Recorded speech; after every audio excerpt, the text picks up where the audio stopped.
Alrighty, we got my filler neck hose in. That's the part number for this hose. That goes from the filler neck to the top of the tank.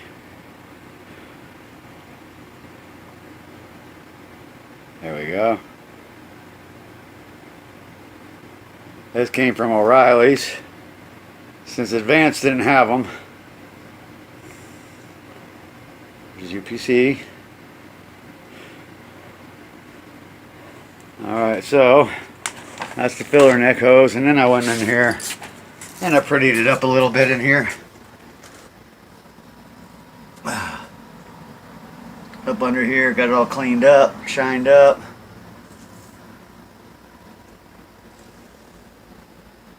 And the wheel well,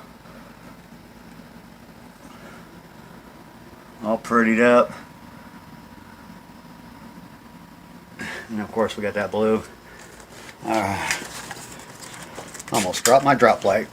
Well, it is a drop light, right? Yeah, okay, sure. Alright. So I got that hose. And of course I got my coils and my shocks. And I picked up another can of the AC Pro before that stuff becomes illegal. And you won't be able to buy it. Like 50 bucks a can. I got me some more WD-40, spray up my locks. I mean my shock bolts. Picked up a couple more cans of brake fluid, or brake cleaner. Alright, so other than that, that's it for this video. I don't know if I'll touch this today. I may not. I would probably get up under there and douse them down with some WD-40. I should have picked up that PB blaster while I was there. But anyway, I'll douse them down with some WD-40. Let them sit. Spray some more later. Let them sit. Hopefully when I go in to break those shock bolts clear, they'll come free, nice and easy. Other than that, that's it for this video. And, well, this is going to be part of a bigger video, but, you know, that's it for this little segment. Alright, let's get up under here. See, I cleaned it all up under here as well. It's nice and shiny. I did put the hose up there. You can see that new hose right there. I put her on. That was just 5 minutes. Pop the old hose off. Pull the old clamps off, pop the new one up there, and it's on the tank too. See, it's on the tank and runs up to the filler neck. That hose right there. I wish that would focus better. It's a problem I have using a cell phone. That hose, I put that on. So that's on there good.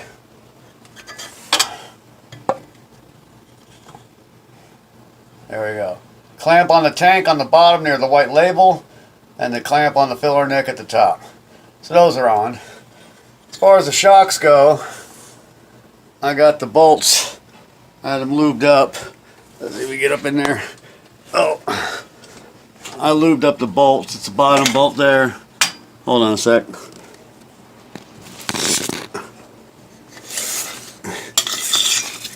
The creeper was on the cord. So there's how the bottom bolt goes on there.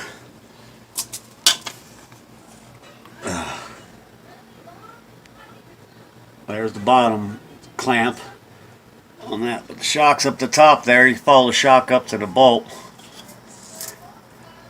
Up there at the top is the bolt. That's the shock right there. That's going to be a pain to get to. And the other bolt is up there.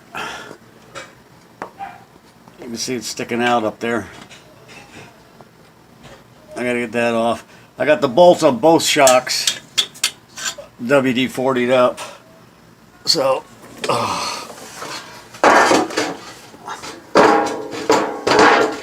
okay, come on, get that crap out of my way. Alright. So they're all lubed up. I'll go, as you can see over there where it looks, you can see like it's got wet and then dry. See, I can't get this thing to focus right. This thing will never focus. That's where the lube is on it, the bottom bolt of the other shock. So that's done, that's good. I'll probably paint up that tank too, just this backside, so when you look underneath, it'll all look shiny. And then I'm gonna get those air springs out of there. They're just hanging there by the top clamp. That's all. But then I'll get these shocks off, and I'll probably get them done tomorrow. Get the shocks off and get those replaced, and then see about getting the coil springs up in there. But that's where we're at right now. Alright. Alright, I also went up under there and I pulled out the other air springs that were still up under there. I got them out. You do it in as many times as I've already put those in and out. Let's see, the original time was once, twice, and this was 3, 4, 5, 6, 7 times. They go in and out like in no time. Seconds. They're very easy once you do it a few times. But so now all I gotta do is get the other shocks off. I'll probably go in there a little bit later on, a couple more hours, and shoot them with some more WD-40, and then I'll get those shocks off tomorrow, install the new shocks, and pop up the leaf springs, and then button her up, and we'll see where she goes from there. See how she rides. So we're close, we're getting closer, and keep in mind I'm doing this on spare time. A couple hours here, a couple hours there, a day off. I'll putz around with it. I don't spend the whole day on it. I'll spend an hour on it maybe, or a half hour, walk away for a couple hours and come back. Because I'm one of those types of people that nowadays I get really frustrated really quick, and I get really irritated very fast when things don't go right. And working on a vehicle, nothing's ever gonna go right. So that's why I only spend a little bit of time on it anymore and then walk away. That's why I don't do it for a living anymore. I used to work at a dealership out in Philadelphia area. I worked at a used car lot. I've done the stuff on other people's vehicles and hobby shops by myself. Built my own vehicle. I've done this so many times, and I've forgotten more than I remember. And I'll tell you what, I mean, most of the stuff that I used to do and the little tricks are like, and the stuff we used to use are all outdated now, and there's new stuff out there. That's why I like watching the YouTube videos that these guys are out there with the new stuff, and get to see how it works. I'm like, oh cool, that's like exactly the same stuff that we used to use. It's just called different, it works differently, and it's easier to work with. So anyway, that's where we're at. We got some like weather coming in, which is unusual for this area, but a little bit of weather. We had a good storm yesterday. But I did get, like I said, I got all shined up. And I did do the tank up like I said I was going to do. I did the tank up a little black underneath there. I redid my tow bar black. It's not like I'm doing it full paint job to make it look pretty. I'm just making it look one color and not rusty looking or anything like that. So, ooh. No sponsor. It's just a sticker I put on the back of my wife's truck when we bought some ammo.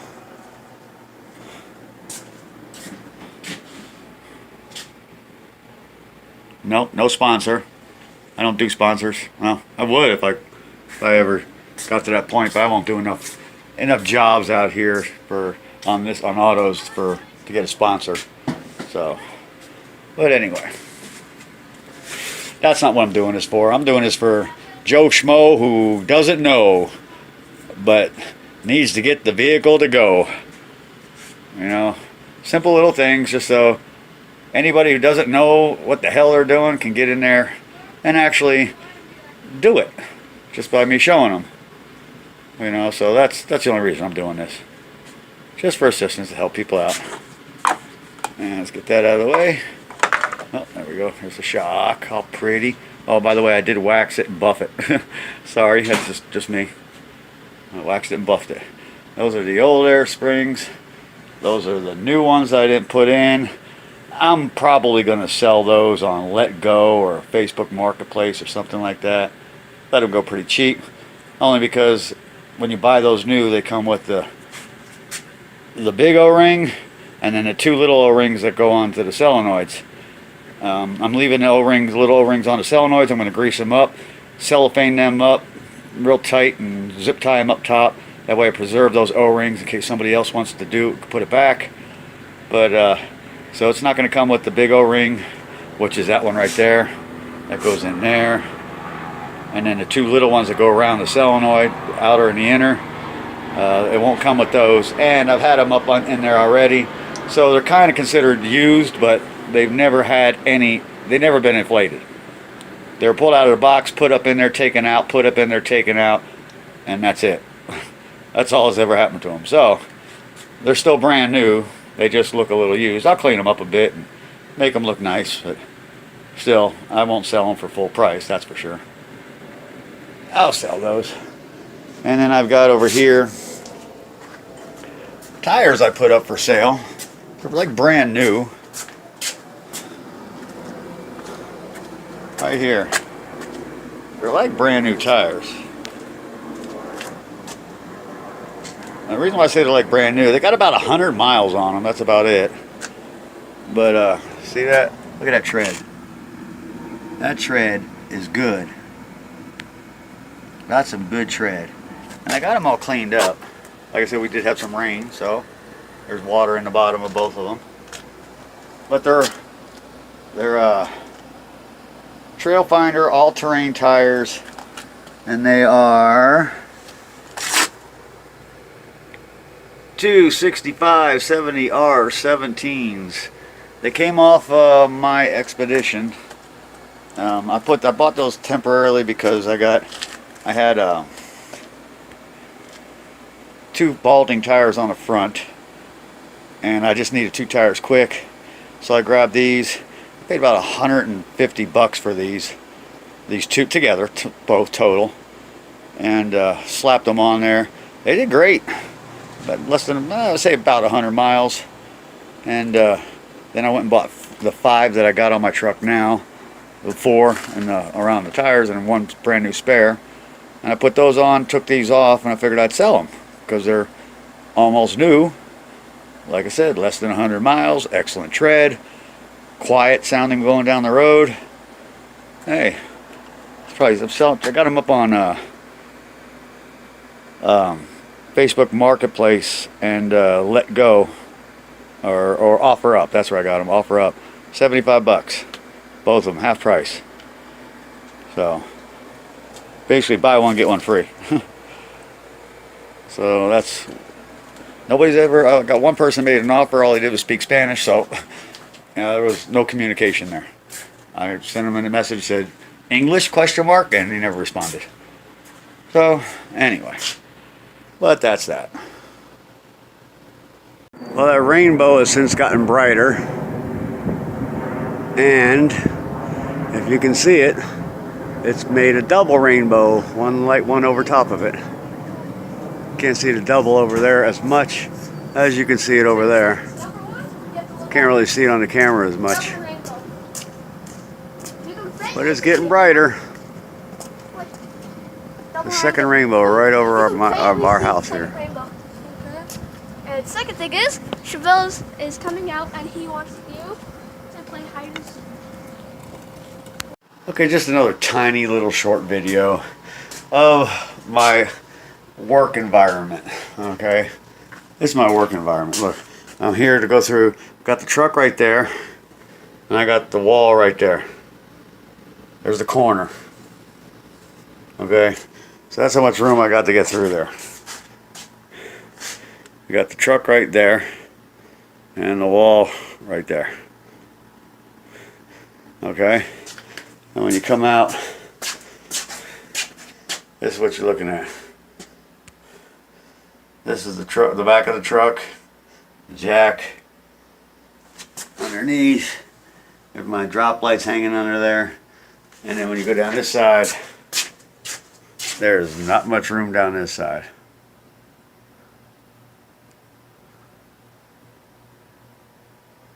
Okay, so there's not much room down that side. But it's just a work environment that I'm in here. There's another toolbox. Oh, that's why I wasn't focusing. Try that again. There we go. Show it down that side. Alright. Like I said, there's another toolbox full of tools. Oh, you can't see the fridge. Anyway, actually I could do this. Make it a little bit brighter in here. See, there's how much room I've got. Boom, boom. There's my fridge. Okay. Then we go down here. There's the office door. And we go over there. Back to my weights here shortly. Once I can get enough room to get this stuff cleared out. And over here, there's 2 toolboxes there. Well, 3. 1, 2, 3, 4, and then the one back there makes 5. There's the workbench. Some fluid stuff there. And like I said, I'm going to be putting shelves up there where those plates are. I'm going to run those plates along the top edge. And I'm going to put shelves up there. And I'm gonna rig the shelves. I'm gonna make them out of scrap wood that I've got, and I'm gonna make them to where they can hold stuff. And I'll probably move like fluids and stuff like that over there. Actually, I'll probably leave the fluids over here because they get heavy, the big heavy fluids. But I'll put like my lubricants, and brake clean, and AC Pro and stuff like that over on those shelves. And then I'll probably move my parts that I have over here. Over to those shelves. Look how much room I got there in front of the garage. Okay, this is where I do my work. Do my work and do my workouts when I don't have so much crap here.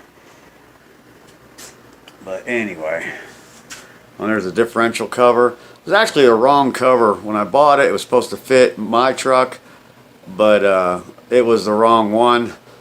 And you can't put those up without putting scratches on them. And I put some scratches on it trying to get it up in there and realized that ain't the right one. It had the right number of bolts and stuff, but it was the wrong design and they gave me the wrong one, so there's no way to ship it back. So I just put it up there. That's actually brand new, never been used. It is for an expedition. I don't know what kind of expedition it is, but hey, if somebody wants to buy it, cost me like, I don't know, I think it was like 35 bucks. Got a couple scratches on it. Yeah, you pay for the shipping. I'll take it down and send it to you for, I don't know. I'll sell it to you for 25 bucks. All right, I got both shocks out. Okay, the one on the passenger side is so easy. It's just a matter of pulling the bolts out. Of course, these clips are going to fall out. These go on the inside, up underneath like this. And they clip on, and then the bolt goes through the shock, and then this goes on the outer side of the shock towards the outer vehicle, and the shock goes up to the right of that, basically, like that.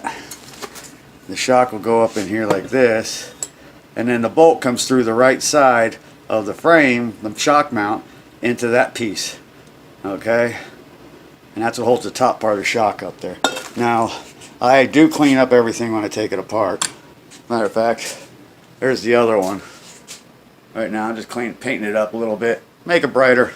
I always just clean things up. Do little, my own little special little signature stuff on things. But in order to get that shock top bolt out, it was not as difficult as I expected it to be. Matter of fact, it was quite easy. It was just breaking it loose. Now I used my 1/2-inch drive ratchet with the 12-inch extension and then a 3-inch extension with a ball and socket that recorded. I will find out.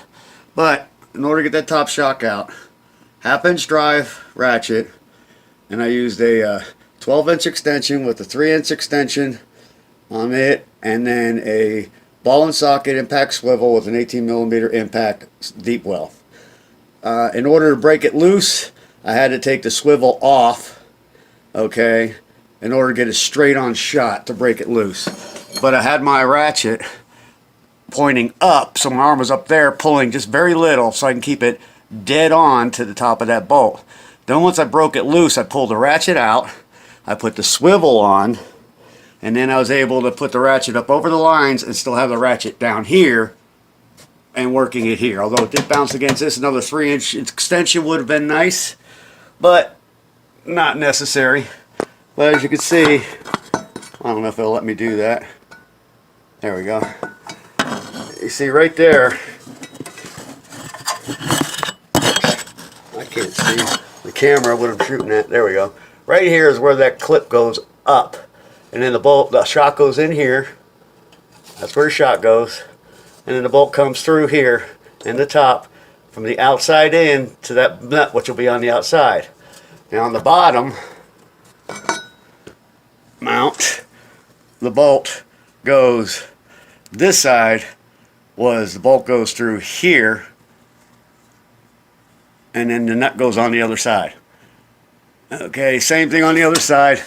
The top bolt, you can see the mount right there. Okay, the top bolt goes in that way to the outside, and then you have the clip on the outer edge. On the bottom, it comes in this way, and the bolt goes in on this side. The nut goes in on this side. The bolt slides in from the other side this way. So it's just difficult holding this down, holding the camera while filming. Alright, now when I get my bushings in, I'm going to pull my sway bar, this part here, down. I'm going to drop the entire sway bar down. But before I do, I'll take these bolts out here. That one and that one. There's two on the other side, just to drop it down. And then I'll change out my bushings while I'm here. So I'm waiting on the bushings to come in. They should be in next week. So I figure if I'm going to drop this, why would I put the old bushings back up in there? So I'm going to drop that sway bar down. Dropping the sway bar down will allow the axle here to drop down farther, so I can get my coils up in there. Right now I currently have it. That's where the coil is going to sit, on the bottom. And I got to get those all secured right there. I'm going to get those wrapped up and stored up here so they're not on exhaust or anything moving. As you can see, like I said earlier, I did put my fuel line hose on right there. Got the new one on. So she's coming along, just taking a little bit of time getting the parts. As I get under here and I see more things I want to do, I just go get the parts and get up under here and do it. So that's where we're at right now. So all I got to do now is wait on the bushings. I got both shocks out, and I showed you how to get the shocks out by telling you, not showing you, because I can't hold the camera and get up there with two hands. One got to hold the extension up, so as I pull, it doesn't pull the extension down. I got to keep it level, so I needed two hands for that. And I got gloves so I don't mess up my hands, but I never use gloves, so I forgot to wear the gloves. Oh, anyway, I'm gonna go wash my hands, take a little break, and then I'll probably get up under there and secure those the air things and O-rings. I'm gonna grease them up with a little bit of a wheel bearing grease. So the O-rings, preserve them, put them in little Ziploc bags, and then I'm gonna electrical tape them up, and then I'm gonna zip tie them up underneath. All right. So other than that, that's it for this shot. Alright, I actually I got my weapon on my side right now, and it's kind of hard being under a vehicle with that. I thought I was going to be done, but I figured I'd do one more quick video to show you how I secured my solenoids up. Let me turn the light on here so you can see. Hold on, there we go. Alright, now see, you can't even see the Ziploc bag. That's inside, now I greased them. Let's do it the right way here. There we go. This will give you the actual perspective. I greased them up, I greased the O-rings up on those. And then I set them in, I got these little like quarter deep Ziploc bags. I don't even know why my wife bought those, but hey, they came in handy here. I greased them up with some wheel bearing grease to keep the O-rings flexible, and then what I did was put it inside of the Ziploc bag, and then after I Ziploc bagged it, greased it, Ziploc bagged it, I mummified it in electrical tape, and then I zip tied it up out of the way, because right there's the exhaust, and I don't want that butt dropping down the exhaust. So this is the passenger side. I even wrapped it up inside the frame. As you can see, it goes up inside the frame. Okay, so I wrapped that up there pretty good. That's up there good. So that's up, greased out of the way. Look how shiny that stuff looks. Look how good I got that all done up nice, shiny. Alright, let's look at the other side. I'm on a creeper laying down, rolling on the ground here. Spare tire. And on the other side, there it is. Mummified, it's greased, mummified, and zip tied up away from any moving parts. So I've got those all done. Hey, what does that look like? There's a bolt missing. There is a bolt missing out of that. Oh, I just noticed that. Well, how many people go under their vehicle right next to their gas tank and smoke? I do. Do not try this at home. Put your cigarette out before you get up under the vehicle. Okay. But anyway, they're all done up. Now there is our sensor right there for our air suspension. Now I'm curious if I'm going to have an air suspension light coming on inside. If that's the case, I will figure out the way to not make that happen. Because, well, it shouldn't if the springs are up high enough and that thing doesn't come down low enough. Then we'll be good. I'll worry about that when the situation. Well, I'm not going to worry about it. I'll fix that when the situation arises. But other than that, we've got everything secured up under here. I've got the shocks. Both shocks are out. Okay, both air springs are out. I'm just waiting on these bushings to come in. When they come in, I'm going to pull those off, drop that sway bar down, and then I'll lower the jack so that I can have the rear end drop down so that I got enough room to put the springs up inside there, and then jack this back up, okay, and then release my spring compressors to put pressure on it, and then drop it back down and put my shocks up in there after that. And once I'm done putting the bushings in, the springs in, and the shocks in, it's time to put the tires back on this baby and set her down and get her back out on the road. So that's where we're at right now. Just want to throw that one in there too for you. But that's the last video until I go ahead and get the bushings in. And then once I get the bushings in, I will go ahead and get the rest of the video going and show you how to do the conversion. Yes, that smoke is from my cigarette, okay? Because I am smoking a cigarette. See?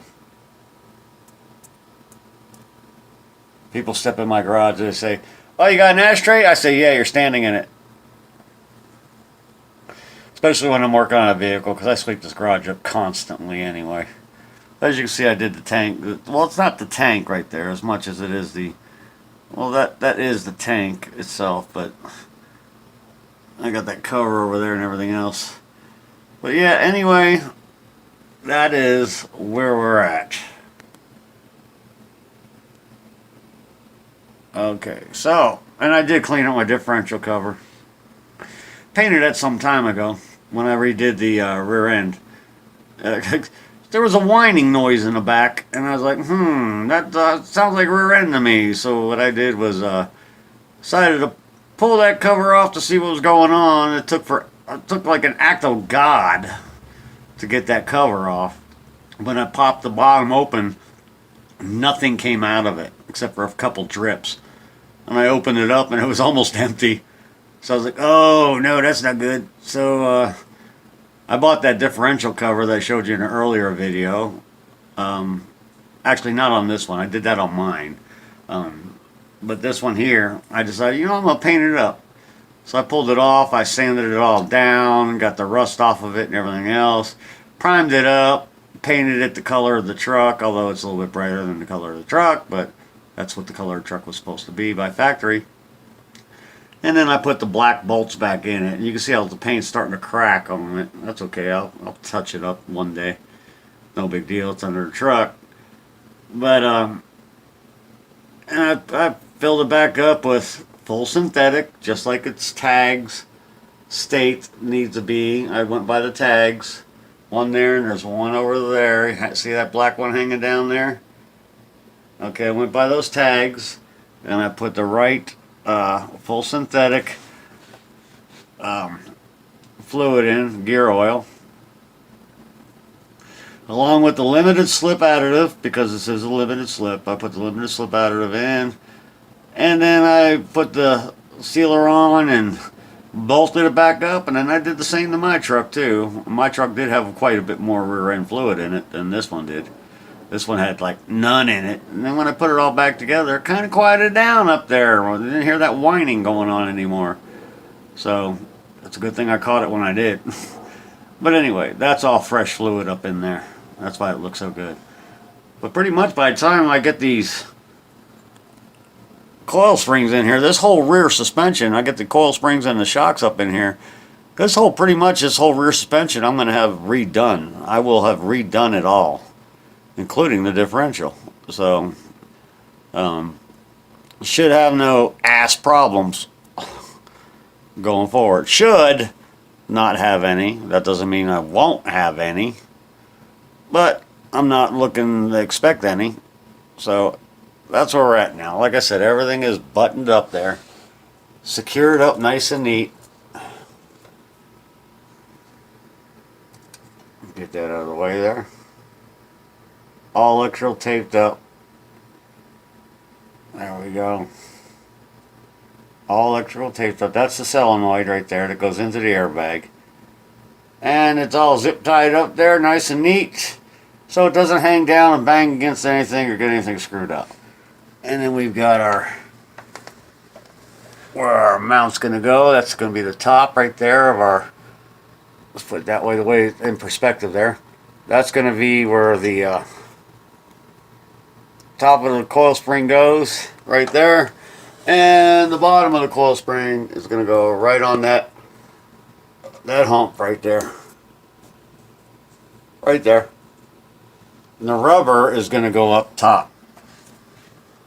The rubber piece goes up top so that we don't have metal to metal on the body making that noise. So it's a sound deadening kind of thing. But we're close. We're real close. All I gotta do is wait for the bushings to come in. And when I was doing the shock, that shock, getting that top bolt out on that shock, I was leaning my head up against the jack. And you know I got long hair, but it kind of took some of my hair with it. My hair got stuck in the bolts. That's my hair. It got stuck in the bolt. I could fold my head off of it. I ripped my hair out. And it's even back in a ponytail too. But anyway, hey, that's part of the job, right? Hazards of the job. But anyway, they're all secured up under there. Everything is good. If you notice, there's no rust under this vehicle. None whatsoever. And I'm going upside down now, looking to the back. Now the top of the screen is facing the floor. So you're upside down, see? That's upside down. There's the door. You actually have to go this way. Okay, but anyway. There's no rust under this vehicle. People say, why do you put so much money into that thing? Because it's solid. You know, it's solid. It runs great. 230,000 miles and this thing runs like a top. Of course I want to do this stuff to it. And besides, it's my wife's truck and she loves it. But anyway, that's the last part of this. So I'm going to do some things to get some screenshots for some thumbnails and stuff, so we're gonna take a couple screenshots. Alright.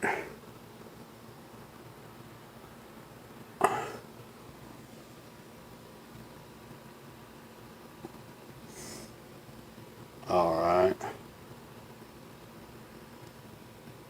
Alright, so that's the end of that one. Let's get ourselves out from underneath this sucker. Oh, there we go. Oh, I'm getting too old for this crap. Oh. Oh, and I even put anti-seize on the shock bolts. That's a shock bolt right there. I put anti-seize on them so they don't seize up. And then I'm gonna get these lugs wired off a little bit here and put a little anti-seize on those before I put the lug nuts on. Maybe, maybe not, but that might just be good enough to hold it. But other than that, we'll just leave it at that.